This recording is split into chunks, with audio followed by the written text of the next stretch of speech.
अनि यो चाहिँ हाम्रो गार्डनमा टिप्दैछु म चाहिँ मेवा टिप्नु लागि आएको नि त आज मजाले पाकेको छ यो अस्तिले पनि खायो अनि हेर्नुहोस् त यति इजिली टिपिहाल्छ यतै सामनेबाट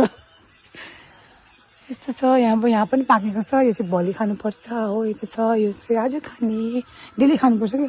तर भिडियो यहाँ चाहिँ बहिनी के गर्दैछ यता छ मेरो बहिनी यताबाट देखाउँछ है के गरेको बगानमा पानी हालेको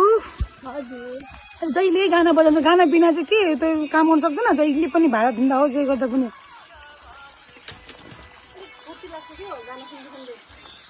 त्यो डान्स गरेर देखाइदिनु न त अनि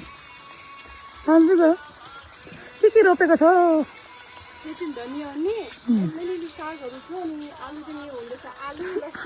आलु त देखाइदिनु न त